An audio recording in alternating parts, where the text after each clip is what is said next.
Mia! Olá, Pedro! Bem-vindos ao podcast Inspiração para uma Vida Mágica, episódio número 142. 142. Este é o primeiro episódio do podcast, depois de mais de 2 anos com a versão vídeo. Yay! O que, por um lado, é muito bom, por outro lado, mais ou menos.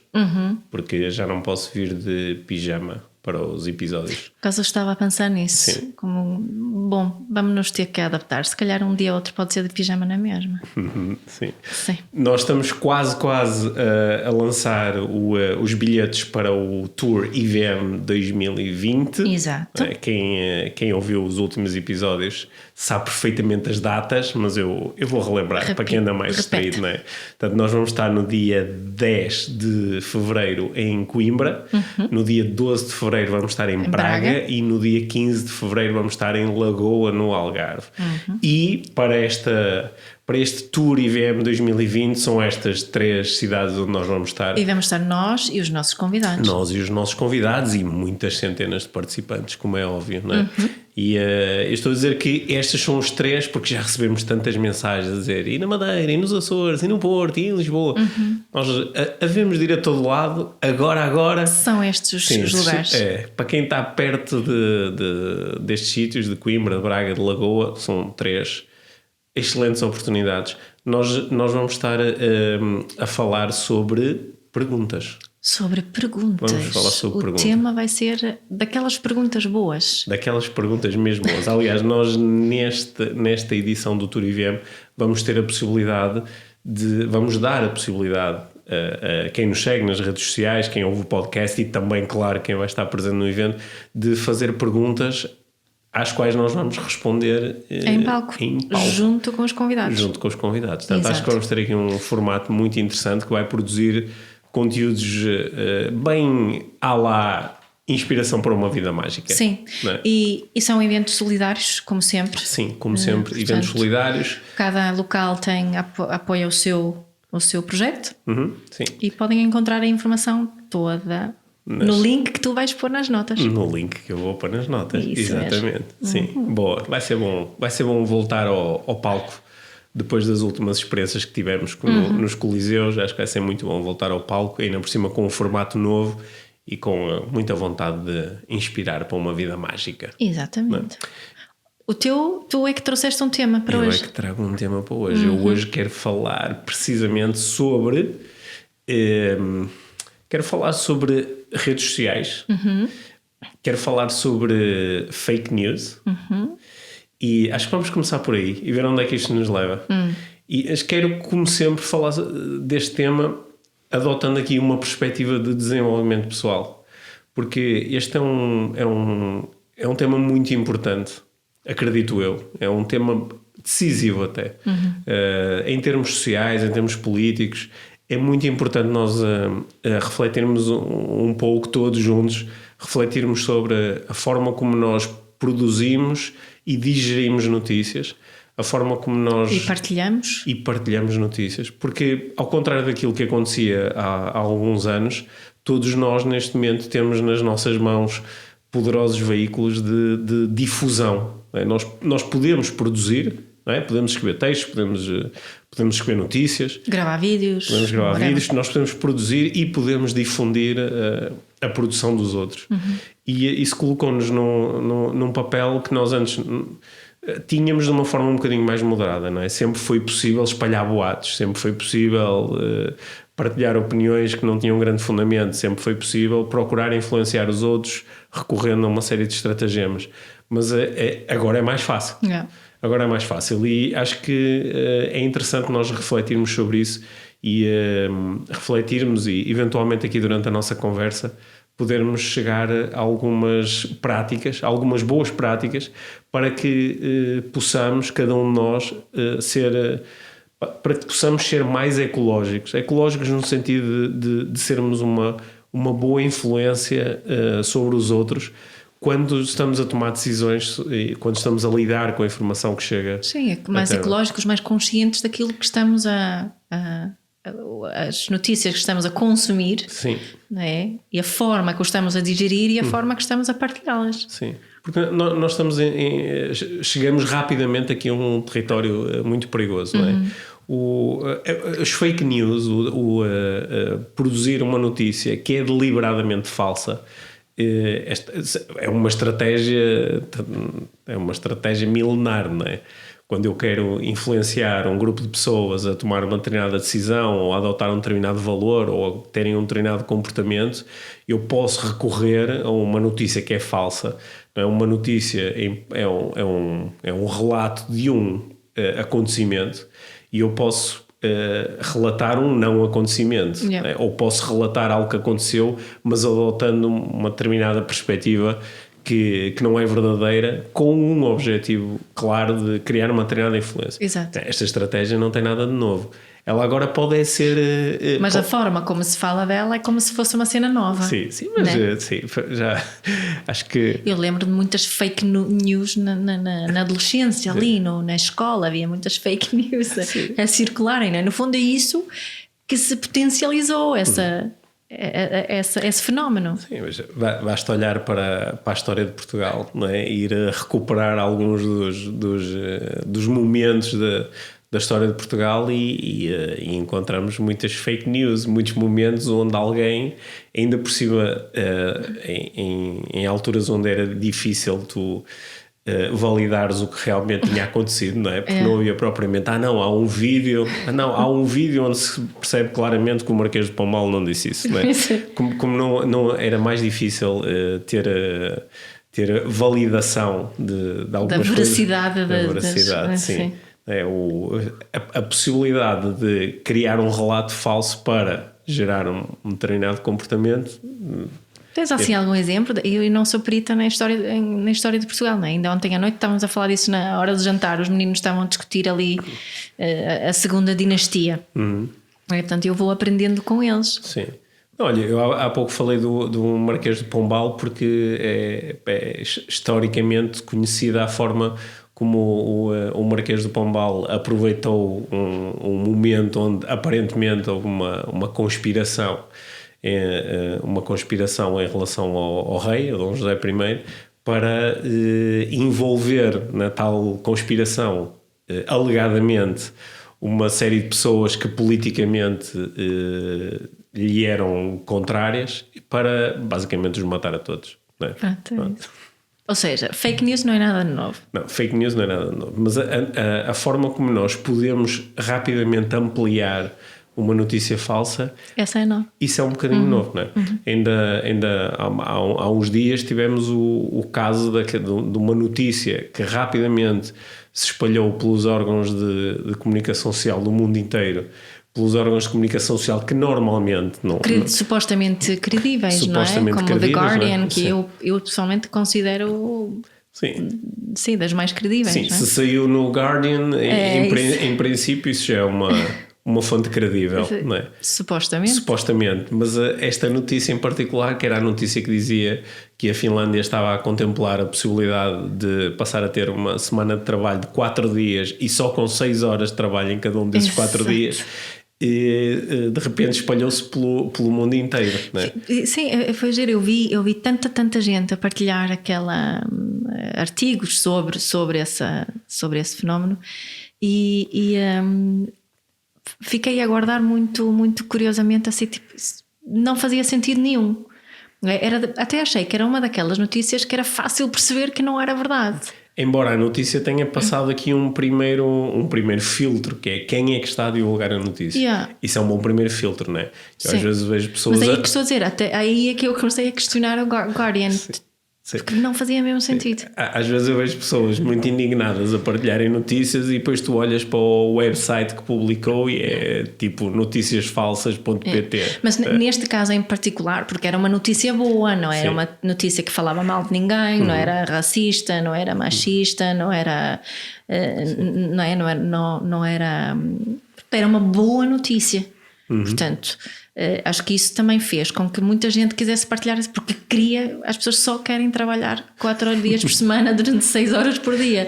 Não é? Acho que o conto essa pelo menos foi a minha conclusão em relação a esta notícia em particular e porque é que se espalhou tanto. Foi porque aquilo era aquela utopia que nós queríamos muito que aquilo fosse verdade. Tu percebeste o processo através do qual a notícia se espalhou? Aquilo foi a atual primeira-ministra da Finlândia, que na altura era ministra, eu penso que ministra do Trabalho. Sim. Na Finlândia, ela numa situação pública em que estava a haver uma discussão sobre o futuro do mercado de trabalho, ela estava a pensar alto, não é? Estava a especular, e ela disse que talvez, não é? Fosse possível. Talvez, quem sabe, a produtividade na Finlândia pudesse aumentar se reduzisse bastante o horário de trabalho. Mas ela estava a apresentar isso como uma ideia, não é? Sim, também é porque por acaso há alguns estudos científicos que apontam nesse sentido, não é? Mas em nenhum momento ela disse nós queremos fazer isto ou vamos fazer isso ou já estamos a fazer. Não, é só uma ideia, como tantas ideias nós veiculamos aqui, por exemplo, no nosso podcast. E algum tempo depois, até aproveitando o facto de ela se ter tornado primeira-ministra, houve inicialmente um jornal, uma revista austríaco, que publicou uma notícia onde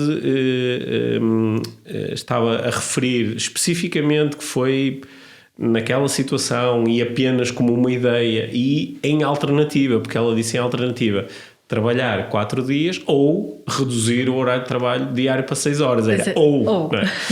E de repente há alguém que pega naquela notícia e a copia desvirtuando-a, dizendo a primeira-ministra anunciou que estão a pensar nisto e o outro transformou-se em isto e aquilo.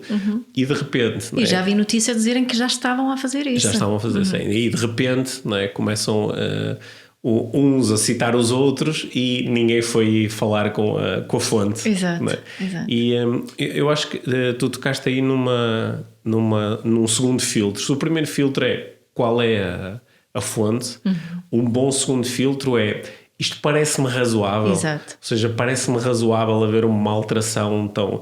Porque não é propriamente vamos reduzir 10%, ou é uma alteração assim um bocado extrema, não é? Yeah. Às vezes aparecem notícias que se nós utilizarmos um bocadinho de senso comum, de sentido crítico, dizemos isto é bastante improvável, e essa improbabilidade leva-me a ser um bocadinho cauteloso a ir logo comentar, também temos que fazer igual, ou os finlandeses não sei o quê, ou vou já partilhar com os meus amigos todos. Se calhar vou investigar mais um bocadinho primeiro. Sim, leva-nos a ser um bocadinho cauteloso. Mas não achas que neste caso em particular, como era uma coisa que tão aliciante, como era uma coisa tão boa, que isso retira muito esse filtro? Não sei, porque às vezes as notícias que se espalham rapidamente falsas são notícias que não têm nada. Acho que o trigger é outro, porque o trigger é mais do medo, as pessoas têm tanto medo e querem tanto encontrar um culpado e uma razão pela miséria que é mais ilegal. Esta notícia foi diferente.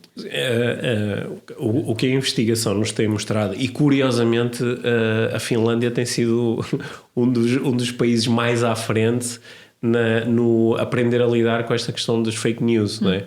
Porque é um dos países que mais rapidamente introduziu logo no currículo escolar, nos primeiros anos, o aprender a identificar fontes, o aprender a ter um pensamento crítico em relação às notícias, o aprender a entender a consequência de eu estar a fazer certo tipo de partilhas, não tendo ainda bem a certeza se isto é mesmo factual, não é?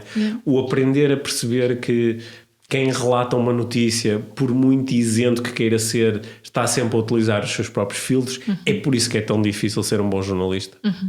É por isso que é tão difícil relatar com imparcialidade os acontecimentos do mundo. Mas acho que nós aprendermos a fazer isto tudo é mesmo muito importante. Mas o que a investigação nos tem mostrado é que nós temos uma apetência maior a partilhar coisas que validam as nossas crenças. Portanto, se eu acreditar que devíamos trabalhar menos, tenho mais tendência a partilhar esta notícia. Exato. O meu algoritmo interno já diz isso, não é? Se eu acreditar que o mal, o mal deste mundo começa nos refugiados, vou ter mais tendência a partilhar notícias sobre isto. Se eu tiver um mapa de crenças machista, vou ter tendência a partilhar notícias verdadeiras ou falsas, mas notícias que dão sustentabilidade ao meu mapa de crenças. Yeah. Né? E eu sou, como tu sabes, eu sou muito cauteloso com o partilhar, com o fazer share. Porque uma coisa é fazer share de um evento, mas fazer share de uma notícia. Até porque acredito que consigo chegar a um número razoável de pessoas e que as pessoas, quando leem a notícia, também leem quem é que partilhou a notícia. Né? E isso também lhes dá, tu estás a dar quase uma referência, não é? Por exemplo, eu quando olho para ti e sei que tu és uma referência na área da parentalidade, se tu partilhares uma notícia que tem a ver com parentalidade, eu tenho mais tendência a ler a notícia por ter sido partilhada por ti. Certo. Não é? Tu és tipo um filtro também. Exato. E isso também te dá uma responsabilidade, que é se tu vais partilhar todas as coisas que chegam à tua mão só porque elas validam o teu mapa, não é? Também não estás a fazer um bom serviço. Não é? Sei lá, por exemplo, eu sei, temos falado muitas vezes aqui no podcast sobre a questão, por exemplo, da violência sobre crianças. E como tu és uma forte crente no impacto negativo da violência sobre crianças, se não tiveres um sentido crítico, qualquer coisa que te chegue às mãos, onde tu olhas para o título e aparentemente está a validar o teu ponto de vista, tu vais fazer share, sem ler quem é que está a afirmar aquilo, como é que chegou àquela conclusão, não é? E é isso que muitas vezes acontece. Sim, lá está o perigo do clickbait. Tanto quando estavas a falar, lembrei-me eu estava a dizer que lembro-me de histórias de fake news e de coisas da minha adolescência, e veio-me assim uma história à cabeça que foi... Acho que foi a primeira vez que eu me confrontei com este tema a sério. Que foi...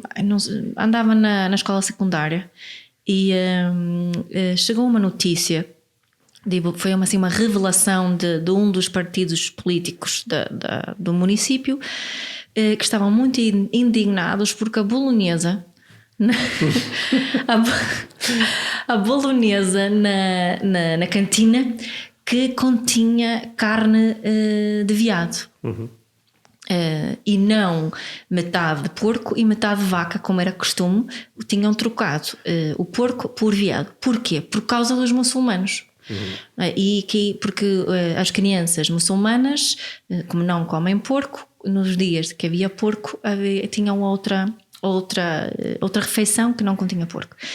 E então estes políticos utilizaram isto muito como que não tinha jeito nenhum nós alterarmos a nossa tradição de termos carne de porco na bolonhesa só por causa deles, não é? Nós todos, eles são tão poucos e nós agora vamos ter que nos adaptar a eles. Eu lembro que houve abaixo assinados na escola, todos alunos, todos indignados a assinarem, não queremos a nossa carne de porco e blá blá blá. E ninguém que se deu o trabalho de realmente investigar qual era a razão de terem trocado a carne.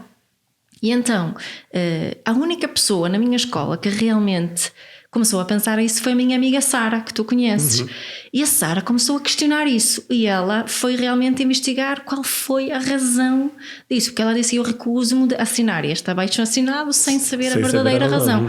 E então descobriu-se que isto era uma decisão dos nutricionistas, porque esta carne era muito mais saudável do que a carne do porco e tinha muito menos gordura, tem uma quantidade de gordura muito, muito baixa e uma ótima carne, ainda por cima mais cara.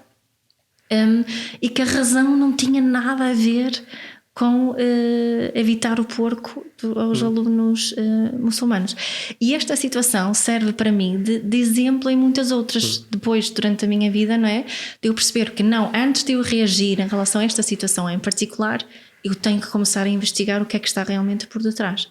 E acho que é um bom exemplo, não é? É um belo exemplo e ainda por cima é um exemplo repara como às vezes este fenómeno pode ser tão impactante, porque aí não se criou o facto, a alteração, né, da carne na bolonhesa.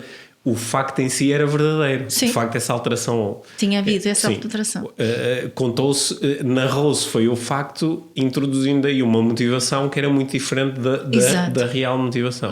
Isto, por exemplo, é o que é feito normalmente pelos políticos que são muito populistas, não é? Que pegam numa coisa que realmente aconteceu, só que distorcem a razão pela qual ela está a acontecer. Exato. E como tu não consegues negar que aquela alteração existiu, não é? De repente aquela narrativa fica muito forte. Porque se a seguir as pessoas fossem comer a bolonhesa e diziam, não, mas peraí, disseram que agora não tinha carne de porco, mas tem, isto é falso. Mas elas vão comer e vão dizer, pois é, agora não tem carne de porco, não é? E aquela narrativa entretanto já entrou. E mesmo que depois alguém venha desmentir e dizer, não, isto é por razões nutricionais, a tal pessoa muito populista pode dizer, não, isso é agora, e eles inventarem desculpas quando a real razão e não sei o quê. E isto, eu passei aqui por uns momentos duros na minha vida digital, porque há umas semanas, um par de meses, estava a olhar ali para o meu feed do Facebook e 2 ou 3 pessoas tinham partilhado vídeos de um político em particular a falar no Parlamento, do André Ventura, do Partido Chega.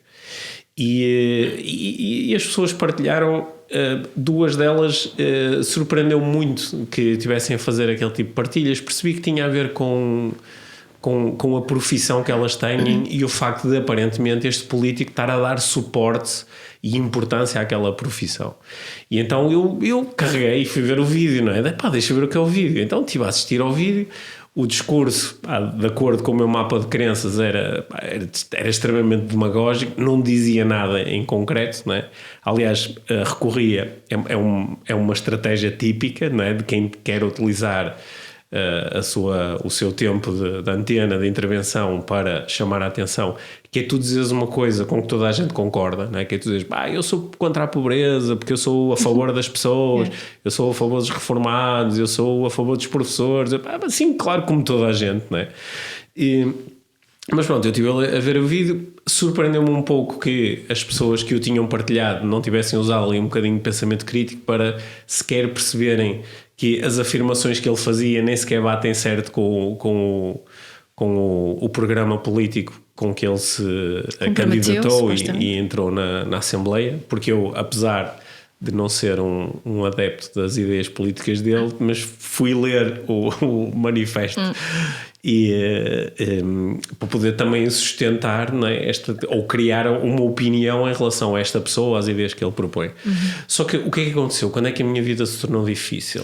O algoritmo do Facebook agora acha que eu estou muito interessado neste tipo de ideias políticas. Então, quando eu entro na parte do Facebook onde se veem os vídeos, agora de repente começo a ver, aparecem vídeos que nunca me apareceram na vida. E eu, por uns momentos, não é, os algoritmos têm... eles têm o dom de nos fechar numa espécie de uma bolha. Né? E de repente a minha bolha alterou-se. E eu de repente pensei, mas agora está toda a gente a partilhar este tipo de vídeos? Agora toda a gente fala, o que é que se está a passar? E depois é que percebi, não... O teu algoritmo... O meu algoritmo... O teu algoritmo externo mudou. O digital. O digital mudou. Enquanto que antes o algoritmo estava a mostrar determinado tipo de coisas, agora está-me a mostrar outras coisas diferentes. E... estas bolhas digitais em que nós vivemos, elas são extremamente perigosas porque elas passam a ser um interface, não é, entre nós e a realidade, e nós deixamos de lidar com a realidade ou com a pseudo-realidade e passamos a lidar com um filtro. Com aquilo que chega até nós através de um filtro. E ainda por cima um filtro que tu não determinaste objetivamente. Tu não chegaste a um sítio e disseste, olha, eu a partir de agora só quero ver isto.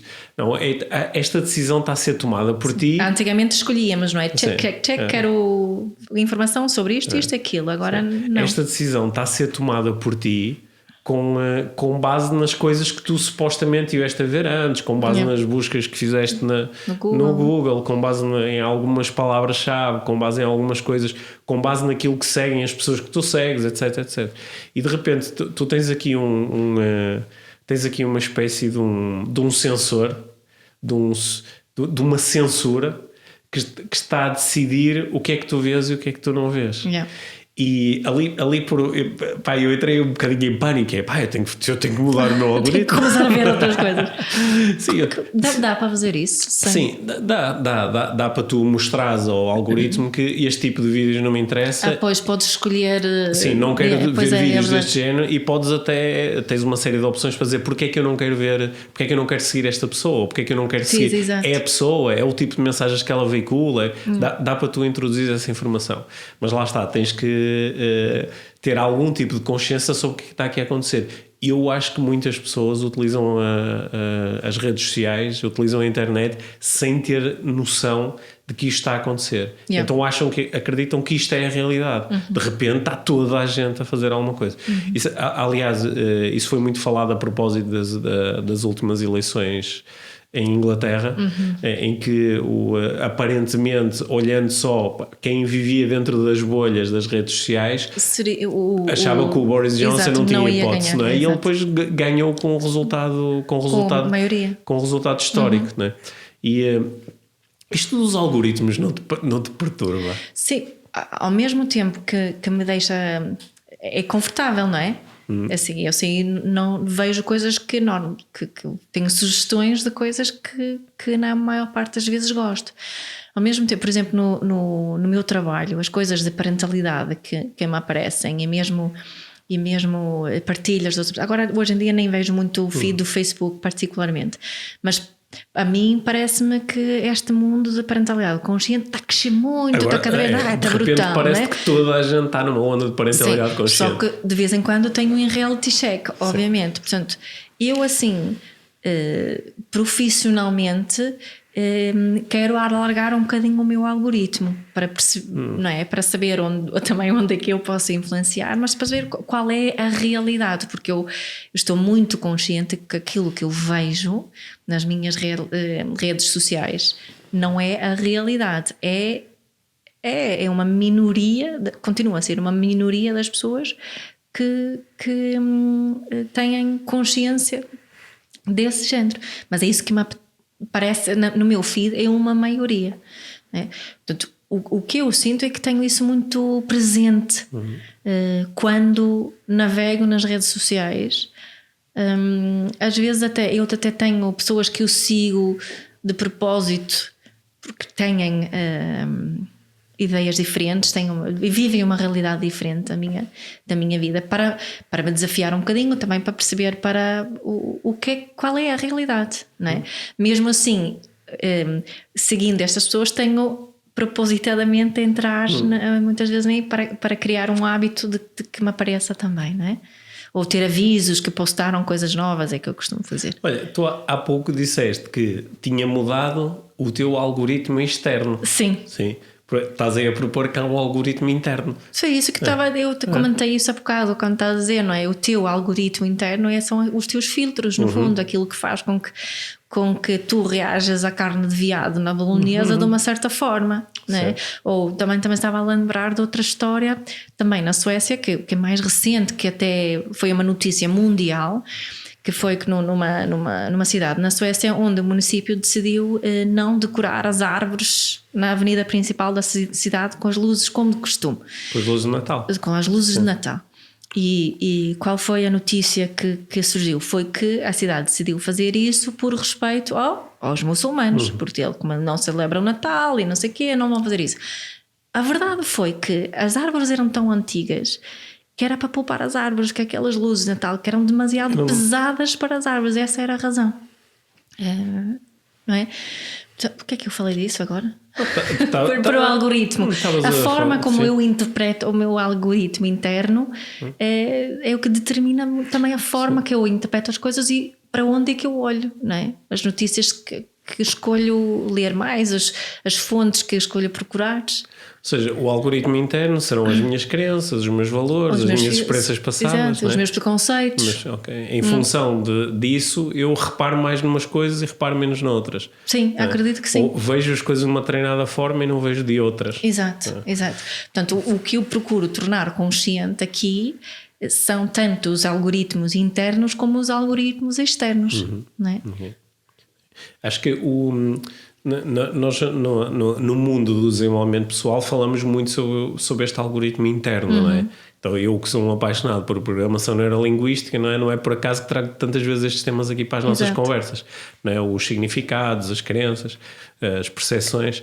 Só que aqui, e em relação ao algoritmo interno, tenho muito esta noção de que para eu conseguir viver a tal da vida mágica de que nós falamos tantas vezes, é muito importante em algum momento eu criar impacto sobre o meu algoritmo interno, perceber as regras do meu algoritmo. Nós há uns episódios atrás falamos sobre as regras da vida, perceber as regras com que eu estou a operar e até que ponto é que essas regras estão a produzir de facto uma experiência que é satisfatória, que é interessante e que é equilibrada.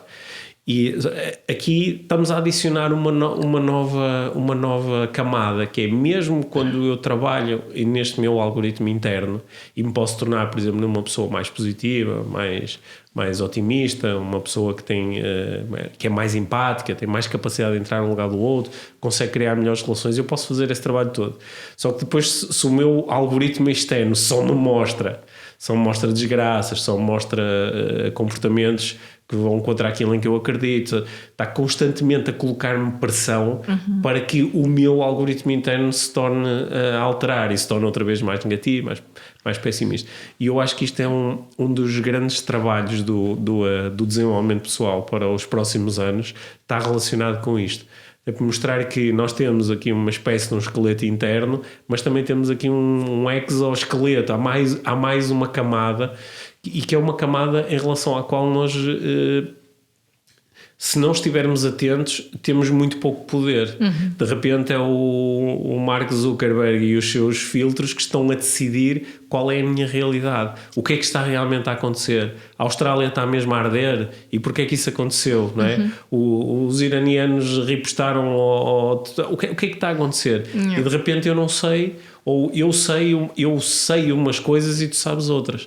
Aliás, uma das notícias mais preocupantes que eu li nos últimos tempos mostrava que alguns órgãos de comunicação social ditos credíveis, que por causa do jogo económico de sim, nós somos muito credíveis, mas não vendemos o suficiente, nós temos que ter receitas, né? E as receitas estão cada vez mais a passar da produção dos mídias, dos jornais, das revistas físicos para digitais, e precisamos de cliques, precisamos que as pessoas entrem aqui para depois mais tarde se interessarem por comprar. E uma das coisas que a investigação nos tem mostrado é que as pessoas tendem favorecem a leitura de coisas que, mais uma vez, que validam um bocadinho as suas crenças. Então o digital dá-nos aqui uma oportunidade incrível, que é, eu posso escrever uma notícia, só que a notícia é escrita já com uma série de opções. Sim, que fazem uma série de avatares. Com uma série de avatares que fazem com que, por exemplo, o Pedro e a Mia ambos vão ler uma notícia sobre um mesmo facto, só que o Pedro vai receber determinado tipo de detalhes que a Mia não vai receber. Exato. Se calhar o Pedro lê a notícia e tem um avatar aqui racista, então vamos pôr determinado tipo de detalhes que fazem com que ele se interesse pela notícia. E que ele queira partilhar a notícia. E que ele queira partilhar. Mas, por exemplo, a Mia, que tem um avatar feminista, de repente vai ver outras coisas diferentes. E a mesma notícia pode ter vias tão diferentes, não é? E a mesma notícia pode ter vias tão diferentes. Não é? É a personalização da notícia. Mas a questão é o que é que fazemos então? Onde é que vamos beber? Isso é uma pergunta que eu tenho mesmo. Onde é que devo procurar as notícias, não é? Então, se isso for importante para mim, né, se eu quiser ter uma visão isenta sobre o que está a acontecer no mundo, nós acho que já demos aqui 2 passos. O primeiro é olhar para as fontes, né, porque há algumas fontes que nós podemos imediatamente descartar como não são credíveis. Sim, até podem encontrar listas online das fake news portuguesas. Sim, nem têm intenções de serem credíveis. Certo. Depois podemos utilizar o nosso próprio pensamento crítico, não é? Isto é razoável, para conseguirmos tomar uma decisão sobre eu quero investigar isto mais um bocadinho ou quero deixar por aqui. Depois também podemos procurar uma coisa que eu faço muitas vezes é quando eu olho para uma notícia e digo, mas isto aconteceu mesmo, coisa tão estranha. Procuro perceber várias fontes também. Que outras fontes também estão a falar sobre isto. não é? Porque às vezes dizemos assim, mas espera aí, isto aconteceu mesmo, mas este canais de televisão não disseram nada sobre isto, não é? Isso também te dá aqui uma indicação, né? Dá-te aqui uma indicação. E às vezes também tenho que me tornar mesmo num investigador, né? Se quiser mesmo saber. Claro que isto consome tempo, mas quando se trata de coisas que são importantes para nós, é um investigador. Sim, e pelo menos antes de partilhar, não é? Nós já falamos sobre isto antes de partilhar coisas com o triplo filtro, até utilizar o tal triplo filtro do Sócrates. Já falamos, mas porque eu vejo muita gente que não é isso, está muito estudado com os títulos de clickbait, que as pessoas partilham só por causa do título, que nem sequer leem o artigo em si, para não falar de investigar fontes, né? Como eu própria, naquela história da fralda, né? Quando foi apanhado umas coisas minhas no artigo que eu escrevi numa plataforma e depois foi para outros jornais, o conteúdo do meu artigo original foi completamente desvirtuado e o artigo original teve muito menos cliques do que aqueles artigos nos jornais online. Mesmo que alguns jornais online até tinham lá o link. Um deles tinha o link para o artigo, não é? Mas o artigo teve assim um reach relativamente baixo, mas esses artigos nos jornais tiveram enorme, até geraram comediantes no Facebook a escreverem sobre isso. Sabes, uma das pessoas em relação quando eu leio notícias, por exemplo, a dizer o Donald Trump tweetou não sei o quê, às vezes são coisas tão extraordinárias que quando eu digo, eu utilizo os tais filtros de a fonte que está a noticiar isto é credível e tem um histórico de dizer coisas que são verdadeiras. Isto parece-me, vindo do Donald Trump é possível, mas mesmo assim isto não faz nenhum tipo de sentido. Deixa-me abrir o Twitter e ver se ele tweetou mesmo isto. E ele tweetou mesmo aquilo. Sim. Mas neste caso do meu exemplo, houve uma coisa que foi achava aqui, que foi a troca da palavra pode para a palavra deve, não é? Faz uma enorme diferença. Sim, são coisas muito pequenas. É parecido com a situação aqui da Finlândia, não é? Porque trocou-se coisas pequeninas determinantes. Trocar uma pequenina palavra pode mudar tudo. Exato. Curiosamente, no outro dia estava a ouvir uma discussão num podcast sobre fake news e sobre o facto de este fenómeno não estar muito presente nos podcasts, nem se utilizarem muitas vezes as coisas que são ditas nos podcasts como fonte para fazer fake news, embora se utilizem muitas vezes coisas que foram escritas nas redes sociais. Certo. E acho que, dando aqui também um bocadinho de graxa às pessoas que nos costumam ouvir, os ouvintes de podcast normalmente têm uma maior capacidade de apreciar o contexto, por isso é que podem estar a ouvir uma conversa nossa durante 40 minutos, em vez de procurar só um soundbite de 15 ou 20 segundos. E têm uma capacidade maior de entender isto que esta pessoa diz vem de onde, e sabendo todas as coisas que esta pessoa já disse antes, como é que eu posso ler isto? E é interessante porque acho que mais e mais pessoas que estão interessadas nestes filtros que nós estamos aqui a propor, de realmente identificar boas fontes, estão-se a voltar para os podcasts de política ou de discussão sobre a atualidade, sobre a sociedade, ou podcasts como o nosso, para encontrarem aí boas fontes de informação. E faz sentido. Sim, é tipo, claro que também estás a utilizar os autores do podcast como uma espécie de um algoritmo, não é? Porque eles passam a ser o teu filtro. Certo. Mas é um filtro que está mais exposto, porque esta pessoa enquanto fala também vai revelando coisas sobre si, enquanto que o algoritmo lá do Facebook ou do Google não diz nada, não é? Ele está lá escondido e eu nem percebo que existiu um filtro, não é? Eu acho que se calhar era uma boa medida aparecer lá em letras garrafais a dizer isto que tu estás a ver é produto das tuas escolhas passadas, ou é produto das coisas que tu andaste a ver na última semana, ou é produto dos anunciantes que estão a ter mais dinheiro e logo aparecem-te mais vezes à frente. E até não haver esse warning sign, não é? Como nos cigarros. Temos que ser nós a ter isso em atenção, não é? ao consumirmos notícias e informação e opiniões, de termos esse filtro crítico. É? Eu acho que muitas pessoas que nos estão a ouvir tomaram algumas decisões drásticas em relação a isto, do género, deixei de ver televisão, deixei de seguir órgãos de comunicação social nos mídias, nas redes sociais, tipo, isso passa-me ao lado. A mim pessoalmente interessa-me estar informado. E interessa-me estar informado da forma mais isenta que for possível. Que é difícil. Sim, que é difícil, se é que é de todo possível. Mas acho que deixamos aqui na nossa conversa algumas pistas, que é tornar-me bom a fazer uma crítica da fonte, tornar-me bom a utilizar o meu pensamento crítico para perceber se isto é razoável. E quando tiver dúvidas, como fez a tua amiga Sara, investigar, ir em busca da informação. Fazer perguntas. Ir em busca de, espera aí, então se o governo finlandês fez isto, então deve haver informação na net do governo finlandês a anunciar isto. E ele se tem a informação toda em finlandês, sueco e inglês. Portanto, era tão fácil. Hoje mesmo uma jornalista numa rádio que eu estava a ouvir estava-se a questionar como é que nós, enquanto jornalistas, como é que ninguém se lembrou de fazer isto? Como é que ninguém foi procurar dizer, espera aí, isto deve estar escrito em algum sítio, se é uma coisa assim tão importante e uma decisão se tão ela importante. disse isso, se calhar vamos tentar falar com alguém de lá, porque isso é mesmo espetacular, quero saber mais. Sim, não é? Exatamente. Sim. Claro que às vezes não há tempo, não há recursos, não há redações, mas acho que deixamos aqui uma série de pistas. Gostava só de deixar aqui, para além das pistas, também um pedido.